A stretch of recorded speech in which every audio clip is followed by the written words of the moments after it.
Emmett Township launched that investigation 3 weeks ago. I'm told the findings will be turned over to the Attorney General, but that process, it will take time. In the meantime, it appears the problems at this park are just getting worse. I saw a ceiling caving in, plywood for floors. For those on the outside, it's easy to say just leave, but it's not just black and white. Tonight, we want to give you a small slice of what life is like in the park for those who have nowhere to turn. Fear and in some cases pride are what keeps some living in the Triangle Mobile Home Park. Take a quick drive through the park and you'll find several condemned trailers. But it's what's been found in and under some of those trailers that will make you catch your breath. It just kept getting worse and worse. Karina Watts lived in the park with her husband and 5 children for just 6 months. We had troubles with the electric. We had troubles with our hot water heater.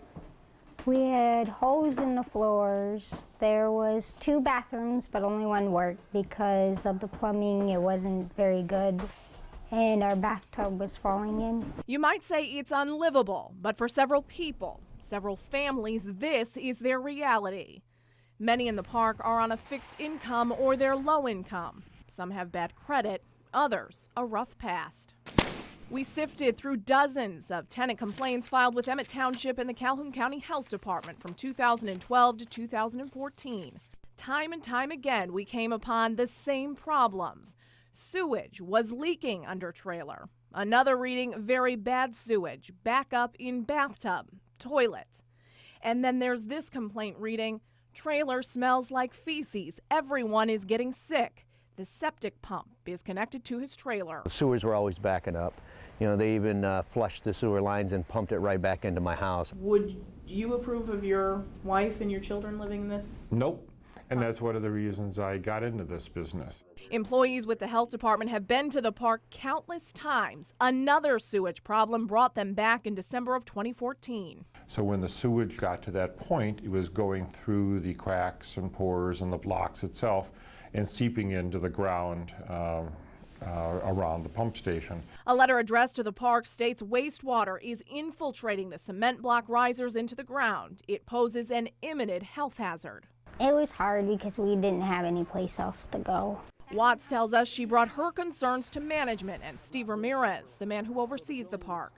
The biggest issue was the plumbing. My son, we just brought my son home who was born with cleft lip and cleft palate, and he kept getting sick and we couldn't figure out why. But she says her cries for help fell on deaf ears. And he kept saying, oh, I'll have them come out and look at it, I'll have them come out and look at it, and nobody would show up. Pretty soon it just went straight to his voicemails. So they decided to bring in a professional to find out what was wrong with their plumbing. It had some kind of mold that was growing in it, and it kept coming up through the sinks. Tenants say time and time again they brought their complaints to management and Ramirez, but very little, if anything, was ever done. They managed to get out. But others still living there tell us they struggle daily and with nowhere to turn. They're just trying to get by without even some of the most basic equipment. A current tenant who was too fearful to speak with us on camera sent us multiple messages on social media. She says there's quite a few of us out here right now heating our homes with ovens because they won't even fix our furnaces. Another message reads, is it horrible, even despicable out here? Yes. Can we do anything about it without being evicted with nowhere to go? No. So we believe the lies and do the best we can. We caught up with Ramirez at the park. He would not talk with us on camera, but tells us anything that's been done at the park has been above board. He says if there were any issues that might put people at risk, those issues were handled properly and immediately. When asked about the sewage issues, he says in one case it was the tenant's fault. In another, the health department asked him to upgrade the system. He says he spent thousands of dollars to do that. Several organizations and agencies have stepped in to try and defend the tenants, but they say it hasn't been easy. We've seen issues with the raw sewage backing up. We've seen people come down sick. Ginger Dowdle got involved several years ago. This trailer needs to be inspected. These people are living in a condemned unit, and they have kids, and there's holes in the floor. They don't have a stove and a refrigerator, and he's doing nothing. She was part of a community organization that wanted to help the people living in the park band together to deal with the issues, water meters being one of those issues. We've pulled the pieces right out from underneath the trailer and they're not even hooked up. Ramirez tells us no one is being billed for meters that are not hooked up. He added if there's a discrepancy in the bill, the park looks into it. In 2012, Legal Services of South Central Michigan, a group providing free legal representation, filed a formal complaint with the state. That complaint stated, quote, residents are facing harassment and retaliation from the park's staff, and living conditions appear to be worsening. A long list of complaints, condemned homes, and various violations has many wondering why the park hasn't been shut down. On January 20th, Emmett Township launched a formal investigation looking into criminal matters involving not only the park, but Steve Ramirez as well. The township tells us the problem is that many of the issues are civil and need to be handled by the state.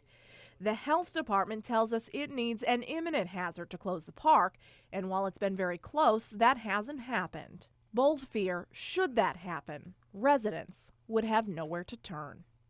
In January, State House Representative Andy Shore reintroduced a bill that would give local municipalities more oversight of mobile home parks. Coming up tonight at 11, we talk one-on-one with a former park maintenance man. You might be surprised to hear what he says he was asked to do about a plumbing issue. Plus, we found several parks around the country battling the same problems as the Triangle Mobile Home Park. What they all have in common. That's tonight at 11 in part 2 of Nowhere to Turn. Brittany Gray, News Channel 3.